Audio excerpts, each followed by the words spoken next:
Listen, I'm really sorry. I know you guys have been enjoying the random creepy stories I've been posting, but I need to talk about the test calls a little bit more. We don't talk about them much in Control. Like I said, we treat them as a minor annoyance and try not to think about them too much. And, well, I've never mentioned it to Jack. I think he'd panic and ask me to quit. It's quite therapeutic to be able to talk about them on here, so thanks for giving me this outlet. Naomi spoke about them last night, and now I'm a bit worried. She's been working in Control for 6 months, so she's still settling in. And I see my colleagues so much thanks to crappy night shifts and a shared sick sense of humor that they're practically family. But Naomi has always been a bit quieter. She nearly quit after her first test call, apparently, but they convinced her to stay. It was just the two of us in the kitchen at about 2 in the morning, and I'm one of those weirdos who can eat a cooked dinner at any time, so I was shoveling in microwave macaroni cheese into my mouth while she drank coffee. And let me tell you, you can't work in ambulance control if you don't like coffee. You'll need it for the night shifts. I've taken 2 test calls already tonight, she said out of nowhere. And from the way she said it, I think she expected me to be as freaked out as she looked. Literally, she looked like she'd seen a ghost. But I nodded and carried on eating. Our breaks are short, and trust me, the last thing you want is to be giving CPR instructions, and all you can think about is how hungry you are. If you do this job, you eat when you can. Besides, 2 test calls in one night isn't anything to write home about.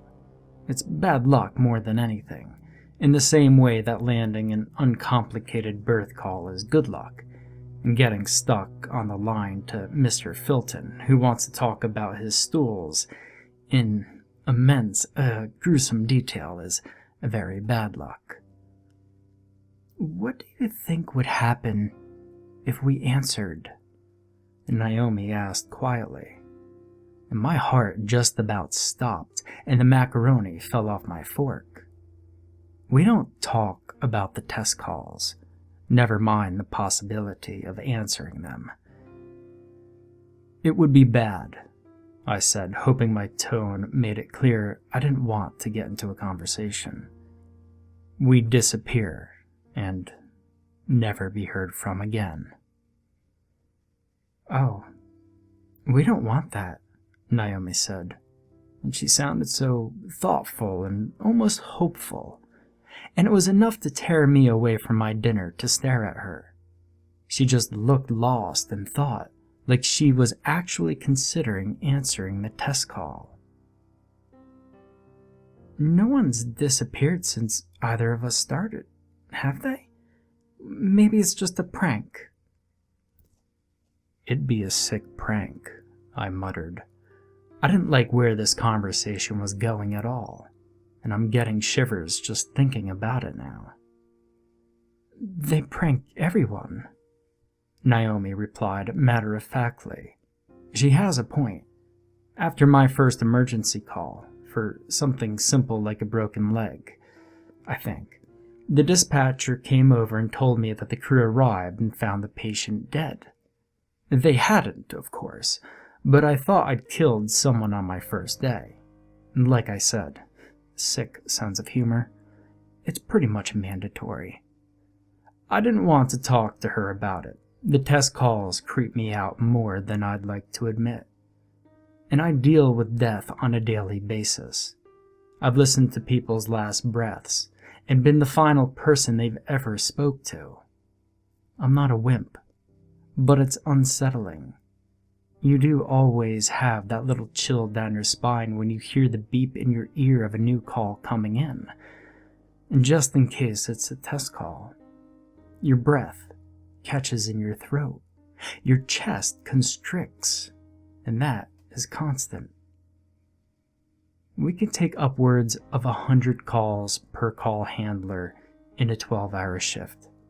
That's a significant part of your day, having a minor panic attack until you hear a human voice on the other end of the line. And I suddenly felt really sick after that. I think the conversation killed my appetite stone cold dead, so I chucked the rest of my dinner in the bin and left the kitchen. I didn't say another word to Naomi, even after she came back from the kitchen. The queasiness didn't pass. My stomach made an ungodly noise, and I came off a call just in time to throw up in the bin next to my desk. And that was the end of the shift for me. Will, the control manager for that evening, came over and told me in no uncertain terms to head home. Ambulance control isn't your average office. It's a gray-walled, windowless box where time ceases to exist. And if one person gets a bug, everyone gets it. And they don't take any chances with vomiting. And I've been sent home on a strict 48-hour exclusion period. Well, I didn't even acknowledge Naomi as I left. She pissed me off with all her test call talk, and I'm sure it's her fault that I threw up. I didn't feel queasy at all until she started talking about it. I got in the car and drove home at 3 a.m, feeling like shit. I could have done with venting about it to Jack, but that would have involved waking him up and explaining the entire test call saga. I'm not ready to do that yet. So, that's where I am now, updating you all from my sickbed. Not a huge amount to report other than feeling like crap and a weird colleague with an apparent death wish. Maybe the vomiting was fate intervening to save me from finishing the shift with Naomi. It would have been really awkward. I must have built up some good karma from all the calls I've taken. A stomach bug isn't my usual idea of good karma, but who are we to question fate? So far, I've been a model patient. I've quarantined myself from the rest of the world. I'm eating dry toast and keeping myself hydrated, and I haven't yet called 999. And that's more than can be said for most of the population. I'm not feeling as sick anymore, so I think it's just one of those 24-hour bugs, and I'll be fighting fit and ready to start mentoring my newbie next week. But could the test calls be a prank? And I don't really want to take the risk and find out. But it fit in with the sick sense of humor they all have. Maybe they're waiting for one of us to answer the call and have a nervous breakdown, and then they'll burst out laughing and congratulate themselves on their epic prank. We'd have heard something in the news if people went missing, and they can't keep every single media outlet quiet, but what about the families? Surely they'd been putting posters up and all sorts. These test calls are the telecom operator checking the line, and when we don't answer, they assume there's a line fault. Yeah, it's the obvious explanation. I'm going to challenge James on it when I'm back at work. He did a great job of convincing me after my test call, so I'm going to really push him for answers. And let's see how long he lasts before he cracks. I want to tell them to keep an eye on Naomi. I know she's probably just curious about the test calls. It's natural. I still want to know what the deal is with them. But it's worrying when anyone considers answering them. I'll check who's scheduled to work with Naomi next and let them know what she is saying. Maybe they'll be able to take her aside and have a quick word. Anyway, I'll update all of you on what James says when I'm back at work. Edit. I've just read this back and realized I need to give you guys a trigger warning. There's talk about suicide and lots of swearing, and I'm really screwed up at the moment. Signed, Holly. Jesus Christ, Naomi. I was so happy this morning. Happier than I've been in a long time, especially considering it was 6:30 in the morning, and I just arrived at work for a 12-hour day shift. The stomach bug finally passed, and I was ready to get back to work, ready to meet my newbie and get started with mentoring. I checked the rota and Naomi wasn't due to be in, so I wouldn't have to deal with that awkwardness either.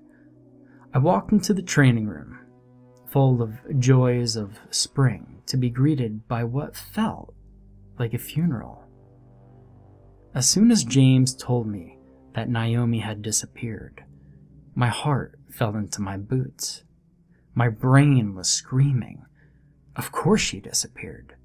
Like I should have figured out this was likely going to happen, but I was just stunned.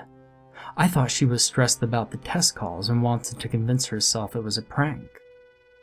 I didn't, not in a million years, think that she'd actually answer a call. Well, I wanted to believe it was a prank. I wanted to think it was just James and the older call handlers and dispatchers messing around with us newbies, seeing how long they could keep the joke going. But every single face in the room tells me it's true.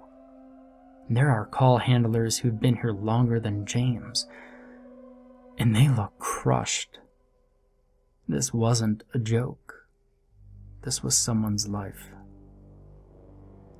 Naomi had a husband and 3 kids. She had a little picture of them tucked between her ID badge and her access card. She showed it to me not long after she started. 3 little cherub blonde babies. None of them were older than 10. That's their mom that's gone missing. I took James aside a bit later, after everyone had dispersed, and asked him about the families. I wasn't trying to catch him out anymore. I'm a card-carrying believer in the danger of these test calls after today. Believe me. But I needed to know what those kids are going to be told. And how do they explain it to Naomi's husband? Did she tell him about the test calls? James didn't know all the details, but he did tell me what he knew.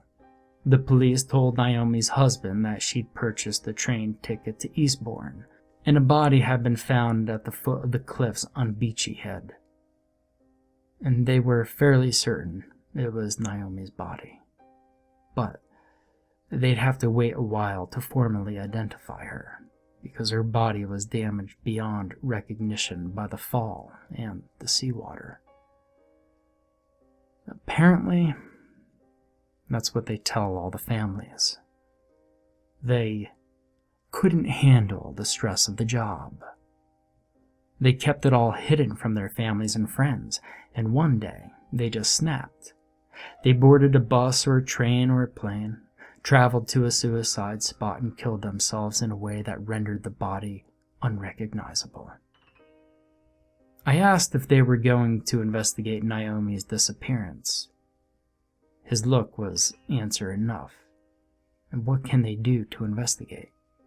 There's a blank spot in the call recordings, a spot where Naomi's line was engaged for a few seconds, but no telephone number, no call reference generated. Nothing. No evidence left behind, and no trace of Naomi. The blank spot in the recording data is from midnight, on the night shift when she was acting weird. And we didn't have our break until 2 a.m. By that point, she'd already answered the call. And I never heard anything out of the ordinary, but we don't tend to listen to other people's calls. We've got our own calls to be getting on with. But still, I feel so bad. I should have been more vigilant. I should have done something. And I hate feeling so helpless. When she was asking me if I thought it was a prank, she was looking for reassurance. Instead, I probably made her fears 10 times worse. I wish I'd lied. Will did. I got about halfway through the shift and realized I couldn't focus, and I felt like shit, and the guilt was weighing so heavily on my shoulders. And I poured it all out to Anna, how Naomi started talking about the test calls and I brushed her off and then had to go home. But she told me not to worry. I had no way of knowing that she'd taken a call. Apparently, After I went home, Naomi went to Will and told him what she'd done. He's had call handlers tell him the same thing before, so he knew what to do. He told her that it was all just a joke, that she'd figured it out, and she had to keep it a secret from the rest of us because they wanted to keep the joke going for as long as possible. And I see why he did it. What good would telling her the truth have done? She would have panicked. Instead, she laughed along with Will, congratulated him on a good joke, and continued taking calls until the end of her shift. Will waved goodbye and started filling out the paperwork. And I asked why he didn't do something, why he didn't arrange for someone to be with her at all times. They've tried it before. The person goes to the toilet, or falls asleep, or even blinks, and the call handler is gone. And that just makes the person tasked with watching them feel like crap. There's no cure or rescue. You just have to try and prevent it. Shit. Part of me wants to hand in my notice now and leave. Yeah, I mean, it's the sensible thing to do, isn't it? But I don't know. I just can't seem to convince myself. Most of the time, this job is great. Well, it was great. I helped deliver another baby 2 weeks ago, a little boy. He wasn't breathing when he was born, so I helped his dad to give CPR, and I listened to him take his first breath. And nothing compares to the sound of crying after such a hideous silence. And that's a rush. That's a thrill I've never got in any other job. And can I give that up? I mean, I'm sensible. I'm not like Naomi. I won't answer the call. Any doubt in my mind that it's all real is gone. It's real. A woman is missing, and no one is looking for her, so she's probably dead. And it's no joke. It's like James said, if we all leave, who's going to tell the newbies not to answer? Jesus, Naomi, why the fuck would you answer? After everything we've been told, even if you thought it was a joke, why take that risk? Those 3 poor kids are left without a mom, and her husband doesn't even know what's really happened to his wife. Oh, she deserved better than this. Anyway, they've delayed the start of mentoring. They said we need a few days to get our heads straight and come to terms with what has happened. We're not to talk to new call handlers about the test calls until they have one. Or they're more likely to panic and make a mistake when one comes through. We hit mute, we keep them quiet, and then we explain. Quick, simple, effective. We tell them it isn't a joke. No matter what they've heard, it isn't a joke. And we tell them about Naomi, and we hammer it home that it has happened recently, and it can happen again. They aren't invested in the job like we are. They don't know what thrill of bringing a newborn baby into the world or finding out that your CPR helped save someone's life. They don't have that desperate craving for the thrill of the next great call or the rush of adrenaline when you're someone's lifeline on the other end of the phone. If I were them, I'd run for the hills the second I found out. Anyway, I'm sorry for the rushed update, but I think I'm in shock. A few days ago, I was sat in the kitchen with Naomi, and now she's vanished without a trace, and her family thinks she killed herself. All because of a call she took. What if I make a mistake? What if I screw up? And then it's Jack and my parents getting the police at the door to say I've thrown myself off a bridge or a cliff. And I wish it was like a movie, where I could suddenly pick myself up and investigate and bring her back. But it isn't going to work like that. She's gone. And even if I could investigate, where would I start? Well, I don't know what to do anymore. And I think I'm over my head. I need to get to the bottom of this. I've screwed up so badly. Everyone at work hates me. I hate myself, and they're right to. Poor Oliver. I only started mentoring him 2 days ago. He was good. A couple years older than me, not much experience in any kind of call center job, but he took to it quickly, and he really stood out in training, apparently. They said, "We've got high hopes for this one, so train him right," as they brought him over to me. Yeah, no pressure there, right? He was good, though. Answered the calls politely, got through the questions quickly, reassured callers, and ended the calls professionally. Great call taker. Great guy, too. He was friendly, funny, perfect sense of humor for the job. Husband at home. He was telling me how they're hoping to adopt in the next couple of years, once they're settled in their new house. But this can't be happening. Please hear me out. I know you'll probably come to the same conclusion as everyone at work, but I didn't do it on purpose. Something happened. Something I couldn't control. And now Oliver is missing. He answered a test call. The one thing I was supposed to do, and I failed. I was supposed to keep him safe. I was meant to jump in, hit the mute button, and wait until it was over, and then explain it to him. I mean, it sounded so simple.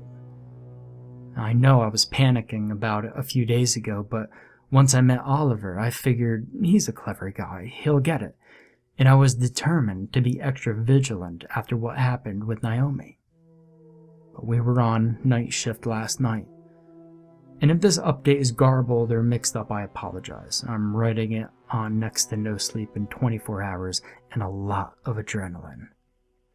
And it was all going good as normal. I was extra vigilant because a few of the other newbies had taken test calls successfully, so clearly we were having a high number of them. I heard the beep, and then there was this ear-piercing, horrific screeching noise. Unlike anything I've ever heard. Like someone screaming at the same time as metal being sheared apart. And it physically hurt.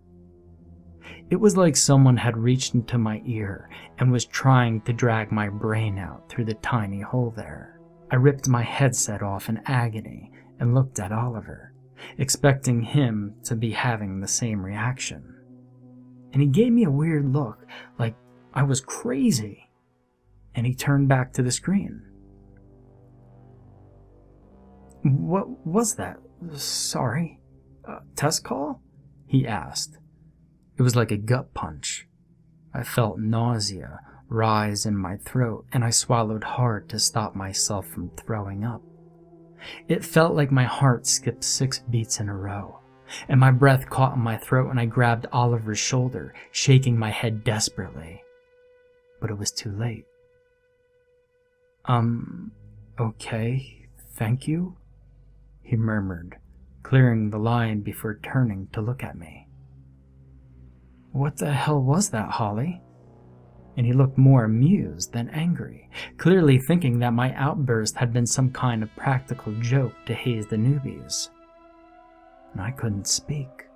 I just shook my head at him, glancing desperately at the other mentors for support.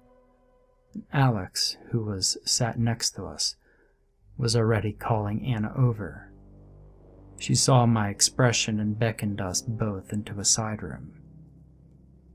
She told Oliver it was a prank, and we'd both fallen for it. She explained the rumors about people disappearing, but told him it was just a code word we used for when people had quit.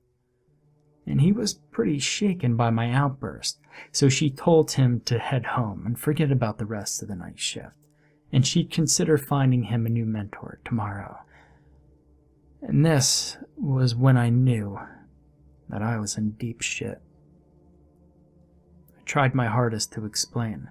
I told her about the screeching noise in my ear. but I could tell she didn't believe me. And most of them know by now that I've been writing about these test calls, and after what happened with Naomi, I asked James so many questions. They think that I was curious and used Oliver as a way of finding out what would happen. Curious doesn't cover it. I'm totally freaked out about these test calls, but I promise that isn't what happened. And I need you to believe me when I say that because no one else does. My name is Mud at work. The only relief in all of this is that they haven't suspended or fired me. And I guess it'd be easy for them to have done so, because right now, it looks like I put the newbie I was supposed to be mentoring right in the firing line just to satisfy my own curiosity. But I would never, ever do that. They asked me what the voice said when Oliver replied to it, and they didn't ask him so as not to freak him out so much. And I told them I didn't know because I couldn't hear. I'd taken my headset off as soon as that horrific noise came through. And I don't know if they believed me or not. They have CCTV in the control room. I just hope they could bring it up and show that I'm telling the truth. It's selfish of me to be trying to clear my name when Oliver may or may not have already disappeared without a trace. And I don't want to live in fear of these test calls anymore. And I don't know if people are reading these stories and trolling me, but I got a text message the other day to my personal phone just saying, test call. I didn't reply, but the hell is going on? And I swear I'm hearing test call everywhere. Parking machines, the little speakers at the drive-thru, hell, even the radio. Part of me wants to answer one. I mean, what do I have to lose? I told Jack everything about Oliver and the test call and the Reddit posts, and he took the same view as the others. Was it just my curiosity? Did I deliberately let him answer to see what would happen? He doesn't even want to look at me at the moment. He's thinking about moving in with some friends for a while. I've lost my boyfriend and my friends, and I'm going insane. And it feels like the universe is telling me something. That I'm supposed to answer a test call. And I wonder, is this how Naomi felt? Like something was pulling her towards that decision to answer. Or was it just bad luck like Oliver? Bad luck that the call came to him. Bad luck that my headset malfunctioned. Bad luck that even when I realized it was a test call, I didn't put it on mute. Shit. I didn't even try to save him. It was probably already too late. He had already answered, but still, I didn't react. I grabbed him and tried to tell him not to, but I didn't do anything practical to stop him. I didn't warn him when I could have done it all along. I didn't explain why 2 of his fellow newbies went home in tears and didn't come back to work again after having test calls explained to them and deciding they couldn't cope with the stress. And even now, I'm sitting here in my room, and I could be outside Oliver's house waiting to see him leave or catching whoever tries to sneak him and take him away. I could be maintaining constant contact to pinpoint the exact moment he disappears. But I'm not. Because in a sick, twisted, disgusting way, I need to see how this all plays out. And there's only one way to know for sure. This might be my last post, and I have no idea what happens next. I have a night shift tonight, and my decision is clear. Thank you for the support, the reassurance, and the encouragement, Reddit. I have to answer the test call. It's all okay. The call came through at the beginning of my night shift, so I wasn't spending the entire time waiting for it. I heard the beep in my ear. This is a test call. And I knew what I had to do. Hello? I didn't know what to expect next.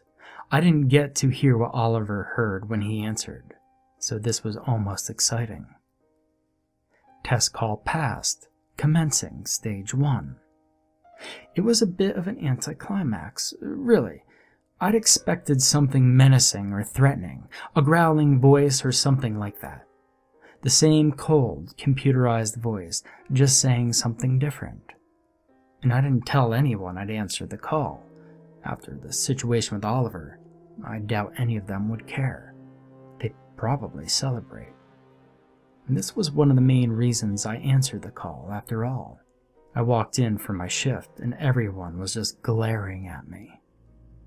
I did overhear a little more information about Oliver during the night. Anna was the control manager again, and she was telling the dispatchers that Oliver's husband had seemed completely uninterested in his disappearance. For all he'd been telling me about their happy marriage and hopes for adoption, Oliver's husband was under the impression that they were going to divorce after an acrimonious separation. And it turns out a similar thing happened with Naomi. She told her husband that she was cheating on him and walked out on him and their kids just before she answered the test call, leading everyone in their family to turn their backs on her. And that struck me as weird. Naomi loved her kids and would have done anything for them. And I know you can never be certain, but she doesn't strike me as the sort to cheat either. It's weird. And then there's me. And my fight with Jack. He's with his parents now, and I don't think he'll be coming back, even if nothing comes of this whole test call situation. Maybe I'm paranoid, but this whole situation is so weird. It's like we're being isolated deliberately. I feel like something wanted me to answer that call, and that's why my headset went crazy on Oliver's call. It needed to alienate me from everyone for whatever happens in stage 1. But nothing has happened yet, by the way. And I'm at home 12 hours after taking the call, and haven't disappeared without a trace as far as I can see. No murderers lurking outside, no masked kidnappers hiding in the bushes. I have a bit of a headache, and a weird sound in my ears, a beeping sound every now and then. But that isn't unusual after a long shift. And like I said before, sometimes you wake up asking, what's the address of the emergency? Because you're convinced you just heard the beep in your ears. And part of me thinks it's all rubbish. Oliver couldn't handle the job and quit, and Naomi really did get on a train to Beachy Head and killed herself. Hell, she was stressed, especially if there was this whole thing going on with her husband. And I don't have Oliver on any social media, so I can't see if he's posted anything since taking the call. At the end of the day, the police weren't interested. They just gave a half explanation to the families and didn't bother investigating. My colleagues treated it like a matter of course. People answer the calls and they die. And no one had any answers, and no one seemed interested in looking for them. This was my only route of investigation. Not that I feel like much of an investigator right now. I didn't answer that call to find out what happened to Naomi or Oliver. I answered it to find out what would happen to me. And so far, I'm underwhelmed. This headache, though, is getting bad. I think it's a migraine brewing, to be honest. The light hurts my eyes and every sound makes it throb. I'm already a little on edge, so this isn't helping. Look, just in case this is the start of something bad, I have to confess something. Those of you who private messaged me asking me to confirm, OOC, that the test calls weren't real, I lied. I didn't want you to freak out. Some of you were really panicking, and I wasn't sure myself if they were real at that point, so I lied. I told you they weren't real, and I'm sorry. They are real. Those of you who said you've had your door intercom or a phone call say, "This is a test call." Please be careful. And I'm so sorry if this is my fault, if I've drawn them to you. I've never wanted any of this, and I thought I was just sharing creepy stories. I just wanted to get involved in Nosleep. And now I realize I may have drawn their attention to you all, and I've put you all at risk, so I'm very sorry. Shit, none of this was supposed to happen. Please, don't let it spread any further. Don't tell people. Don't let other people know about this. And I probably shouldn't be narrating this, but I needed to let you know. I needed to warn you. Fuck, my head. God, it hurts so much. Is this what happens? Am I going to just disappear, or am I going to die? No one would find me. Jack has no reason to come back to the house. No family to speak of. My colleagues don't care. I'll never be found, and the cycle will carry on. We all have to answer the call eventually. The curiosity becomes too great. You're left with nothing left to stick around for. If they want you to answer the call, you'll answer. They'll strip you of everything you have until the only way out is to answer. Answering isn't a bad thing. This is not Holly. Please, wake up.